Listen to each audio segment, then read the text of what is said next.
So stay tuned. Taped with Rabbi Doug is next. We're gonna see Rabbi Doug.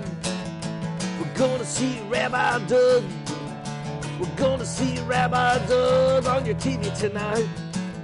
But Daddy, I want to watch Monday Night Football. Forget about Monday Night Football. There's no other thing we're going to watch on Monday but Rabbi Doug. Yeah, Rabbi Doug on TV tonight.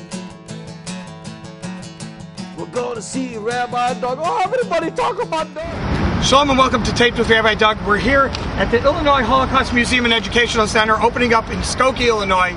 We're here for the preview today with General Colin Powell, who will be joining us. We are here with a number of media and a number of donors as well as Holocaust survivors for this pre-opening get-together and reception. So join us here on Taped with Rabbi Doug as we visit with all those people who are here for the opening of the Illinois Holocaust Museum and Educational Center in Skokie, Illinois.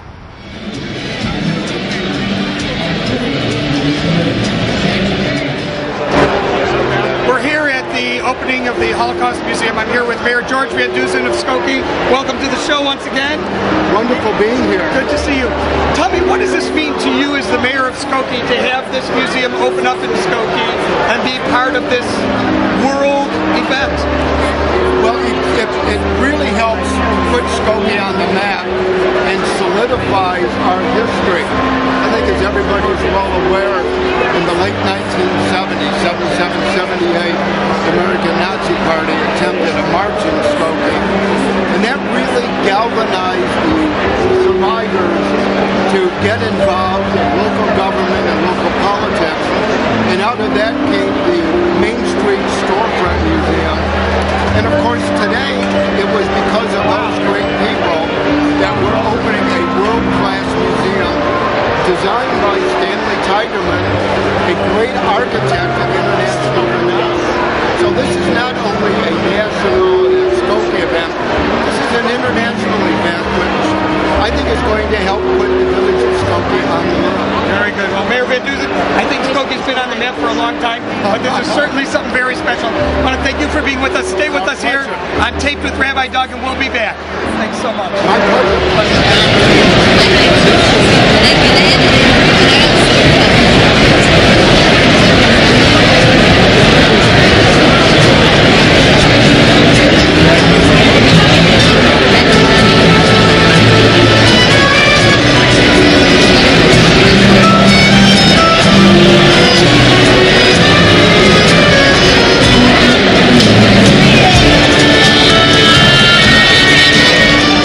Good to see you. Very nice to see you, and I think it's just wonderful. Everything is just like amazing. Thank you. You got to see some of it. So it'll all be done by by the right date. So that's right. Very good. All right. Good to see you. Thank you so much for coming. Thank you. Be well. General, we would like to first thank you for being here. Second, we'd like to tell you a little bit about some of the exhibitions that will be here, and you're seeing two prime examples here. And I actually would like to invite our curator, who is nearby, to describe each of these paintings, picture and painting. That's Fleming, General Colin. This piece is by Samuel Bach. He's been a prolific artist of Holocaust-related pieces. He was a survivor of the Vilna Ghetto. This is called Terminus. It has a lot of the iconography of the Holocaust, with the candles, the chimney, and the rail tar. We have a few of his pieces. Behind you is a photograph by Rex Brooks. He's an American photographer. This is a scene of the Marias River Massacre site in Montana. He's done a series of photographs of sites of American Indian massacres throughout the United States. So looking at some of the genocide throughout the world is what we're doing in our Legacy of Absence gallery. So this is the Legacy of Absence gallery, which is a unique feature of this museum as opposed to really any other Holocaust museum in the world, contains photographs and paintings and other sculpture and other art of oppression and genocide around the world in the 20th century. There are rotating exhibits, and these are example pieces. Very moving. Thank you very much, J.B. I'm very honored to be here this evening with these two wonderful people who are old friends already after just a few moments. And to begin the series of events that will lead to the formal opening of the Museum and Education Center on the 19th of April. President Clinton and my dear friend Elie Wiesel will be here. Learned a lot about this facility and deeply impressed by what you have all accomplished over the last few years, and it's an appropriate place for such a museum to be. Skokie has that history. This is the welcoming place that survivors of the Holocaust came to form the vibrant Jewish community as part of a larger community. It was also the place where we had neo-Nazis show up to try to attack this sort of understanding of the Holocaust, and you all stood up at that time and pushed them back, and you have been doing it ever since. And this Museum and Educational Center will remind us again of what the Holocaust was all about, and what genocide was all about, and what anti-Semitism and anti-anything was all about. And it'll be a place where you can remember. It's also a place where you can educate future generations that we pass the legacy we have now of peace and understanding onto them for them to build on. So it's a great pleasure for me to be a part of this and be here this evening. Thank you, Jim. Thank you for being here. We'd like to invite you to light a ceremonial candle with Pritzker.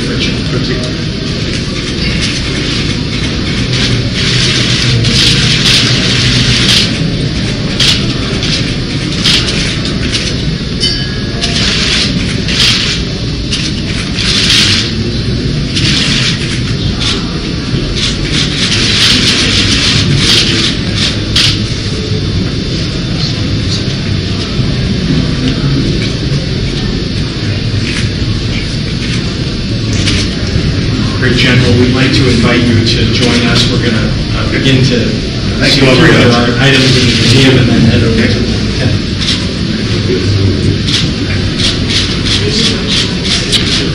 Thank you very much.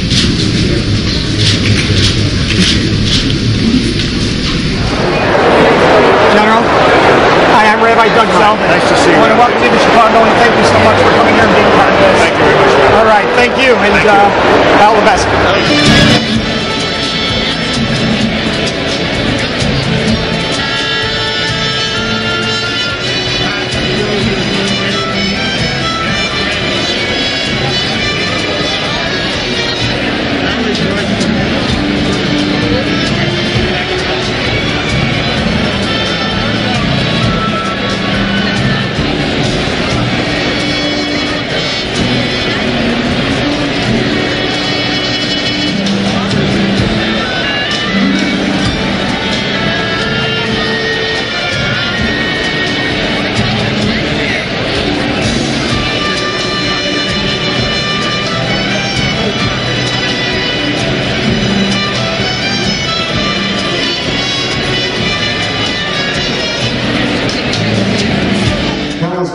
Walk through the rooms of this museum reminded of a truth that speaks not just to our past, but to our present and our future. That there is no greater obligation than to confront acts of inhumanity, from the concentration camps of Europe to the villages of Darfur. That we each have a responsibility to stand up for our fellow human beings. That's the lesson that school children will learn when they visit this museum, when they read the names inscribed in the room of remembrance, or sit quietly in the hall of reflection. When they recognize that the way to honor those who died is not simply to mourn, but to act, to do our part to prevent these kinds of atrocities from ever happening again. This truth of our common humanity and collective responsibility is one we must continually renew and reaffirm, not only in our words, but in our deeds. That's the mission of this museum. That is a great cause of my presidency. And that must be the ongoing work of our nation in the years to come. Thank you. How to survive physically and how to maintain our memories spiritually are the two greatest questions for Jewish life, and maybe for the entire humanity. The founder of our state, Ben-Gurion, would never forget General Wiesel, who took him around immediately after the war to visit the camps of the survivors. Eisner was so concerned and so remain that he won the admiration of everyone to the rest of his life. But Ben-Gurion came back shocked. He saw the faces of the survivors, and he learned that all gates are closed to them. They couldn't go anywhere. That was the reason for his decision to drop all other priorities and bring a Jewish state with open gates for survivors as the first priority. But once we survive, we should not forget. We have to survive our memories, so it won't be repeated, it won't be forgotten, it won't be ignored as a lesson for every person, for every child, for all humanity. We are now building a place to have our memories survive. They have a vivid lesson to learn from the greatest death spread in such an awful way by the Nazis. In a way, to remember is to survive, and we have to survive to remember. I want really to express the blessings of our country, of our people, for this important occasion, for the support of the Chicago people, Jewish and non-Jewish. We shall remember together, so we shall remain human beings with respect for human beings. Thank you. And I want to congratulate all those who helped make this institution a reality. I want to say special thanks to the museum staff, board members, Campaign Chairman J.B. Pritzker, and Holocaust survivors, including Sam Harris, Aaron Elster, and Barbara Stein. Beginning today, your work on this project will touch thousands of lives. It will help all those who visit this place to understand the horrors of the Shoah, and also our shared responsibility to banish the crime of genocide from humanity. We must never forget the millions who cannot be here, who cannot be with Sam, Aaron, and Barbara and other survivors. In their memory, we must build memorials of understanding, of compassion, and of action on behalf of human rights and human dignity. The Illinois Holocaust Museum, with its call to remember the past and transform the future, is a memorial that will stand the test of time. I want to thank you again for your work and your commitment to use the lessons of the Holocaust to educate and inspire each of us to work toward a better future. Thank you, and God bless you. It is the honor of a lifetime to present to you our very special guest, Professor Elie Wiesel.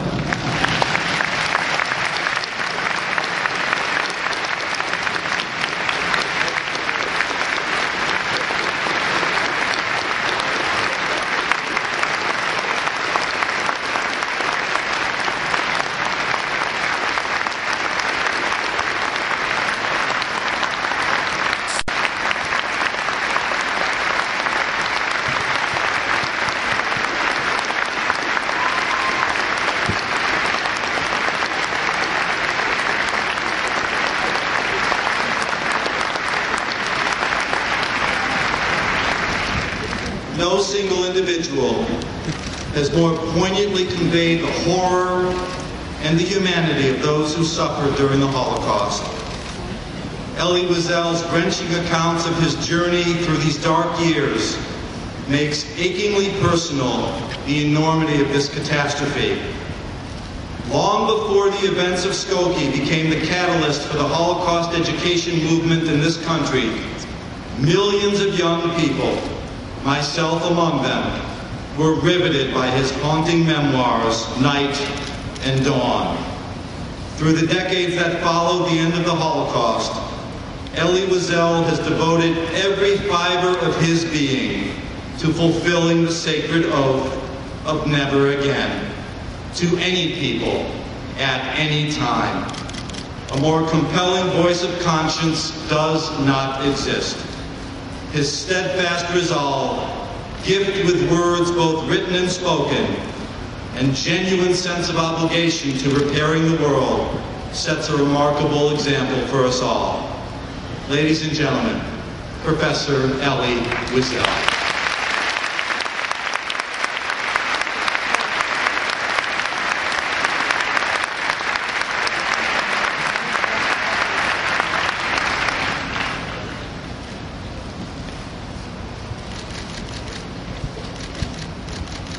April 1993.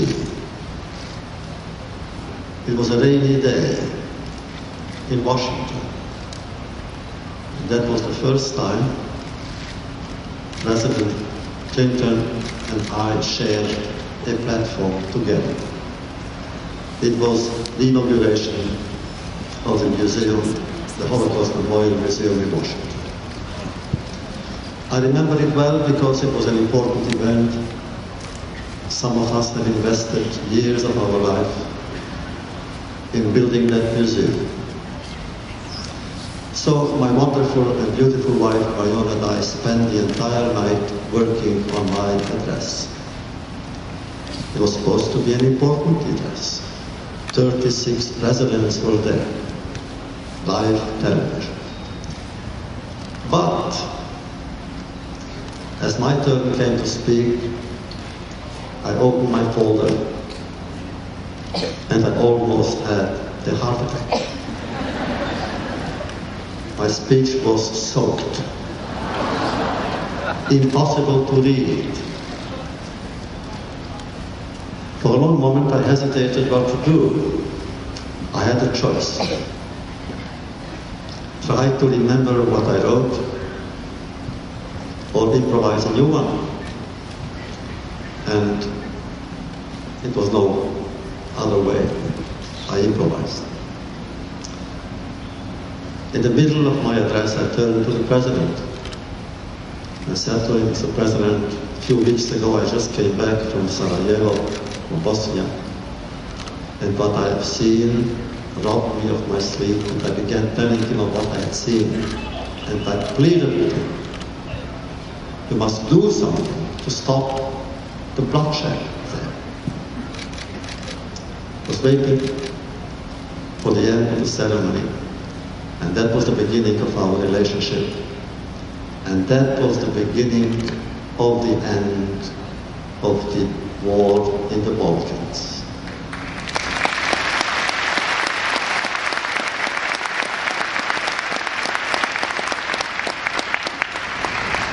I'm telling you this story because you are just beginning here.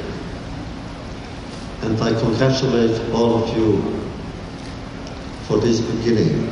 I believe in beginnings. We Jews have learned that there are two mysteries. The mystery of the beginning, Maser Bereshit, and the eschatological beginning of redemption. And the two are linked by memory. And therefore, whatever you do is of extraordinary importance to all of us, because you never can know the impact and the consequences of a word, an image, a sentence, a prayer, or a smile. When you will enter this museum, you will think, when you leave, now we know. I plead with you, don't say that. You will have to say, no, we don't know. You will learn here how it was done. Because, to our great embarrassment, educated people, some of them with college degrees and even with doctoral degrees, were among the commanders of the most infamous murder units, the Einsatzkommanders. Some of them came from aristocratic families with good upbringing, and they became the worst, the most sadistic, tormentors of Jewish children, killing and killing day after day. How could they? But you will learn at least the machinery, because there was a kind of system. I remember when I arrived, what astounded me during the days, that here was a place, a kind of creation alongside creation, where people came to die, just as others came to kill. And it worked. The system worked. In my time, 10 to 12,000 men, women, children were gassed every single day and night. It worked. So you will know how. Because they prepared it to put us in cattle cars for 2 days, 3 days, 4 days, in certain cases, 8 days, to fatigue the victim. So when the victim arrived in Birkenau at the ramp, that victim no longer knew what was happening. And therefore, it went so easily. But you will not know why it happened. Nobody knows why. Why has the event taken place? It could have been prevented, at least in my case, Hungarian Jews. Our tragedy began when the war was almost over.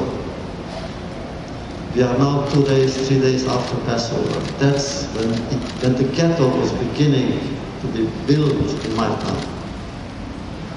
The last week of May, we were deported, 1944, a few days before D-Day. When the entire world, the entire free world already knew what it meant to be there. We knew, they knew, we didn't. We simply thought we were going to a labor camp inside Hungary. But in Washington and in London and the Vatican and in Switzerland and in Sweden, and the newspapers, check your local papers, you will see. They already spoke about Auschwitz, and inside pages, mind you, and the New York Times forever will be blamed for that. The way it handled the news of that event. Why didn't we know? We spoke about good people who helped. We had a maid, an illiterate woman, a Christian. She brought honor to Christianity. And she sneaked into the ghetto. And I will remember forever. She pleaded with my father. She said, I have a hut in the mountains. Come, I'll take care of you. The Russian army, the Red Army was maybe 20, 30 miles away. But we didn't know where we were going. My father said, whatever will happen to our people, I want it to happen to us too, in Hungary. Had we known, half, if not more, of many communities would have been saved. Why didn't we know? Yes, there was a war going on, and we are grateful. We must always remain grateful for what America has done during the war. It was a great, valiant, heroic, noble victory to defeat Nazism, Hitler, fascism. And whenever my wife and I go to Normandy, we go to the military cemeteries with the sadness that you can imagine, but also with the pride you can imagine. Kids, 16, 18-year-old soldiers, coming from places they have never known, trying to save places whose names they never heard of. A great war, but when it came to save Jews, unfortunately the indifference was part of the plan. In Berlin they thought the world is indifferent to the Jewish plight. That was the lesson they learned from the famous Evian conference. So what have we learned? What has the world learned? And the question is, we survivors have tried our best. Those of you here in Illinois have courageously shown to your fellow Americans the importance, the essential obligation of memory everywhere. Has the world learned the lesson? And sadly, I must confess, the answer is no. Had the world learned the lesson, there would have been no Cambodia, and no Rwanda, and no Darfur, and no Bosnia, and no racism, and no anti-Semitism, and no Nazi marches here in Skokie. But we must learn now certain very simple lessons. That whatever happens to one community affects all communities. Some people believe, oh, it's only the Jews. Oh no. Kafka said, when a Jew is slapped in the face, it is all humanity that falls on its knees. Yes, pogroms. Yes, evacuation. Yes, deportation. Jews were the first victims, but the effect was much larger than that. The universal implication and application was there. So therefore, when you enter this place, remember that life is not made of years, but of moments. That every moment here be one that will guide your conduct. We have heard from previous speakers that we have celebrated life. Yes, we have. It's the biblical commandment. You shall choose life. It also means you shall choose the living. We must think of the living. And therefore, whenever and wherever living human beings suffer, we must do something to honor their dignity. Wherever communities are humiliated, we must come to their defense. And wherever people live in fear, we must be there to alleviate their fear. We must do whatever we can, that our children, when they grow up, and they enter this place, they will learn the lesson with sadness, but also with hope. Remember Pandora's box. There are so many curses, so many maledictions, but at the bottom of the box, there is hope.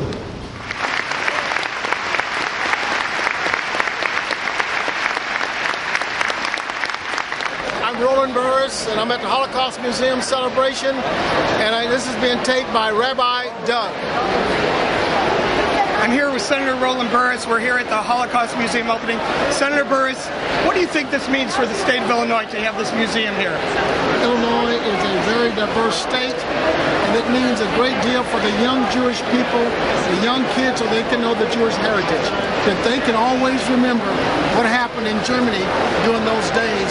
And as the Jewish people say, and one of our distinguished prime ministers said, never again, never again. God bless you. Never again. Stay tuned next time for part 2. This has been a Tape with Rabbi Doug production.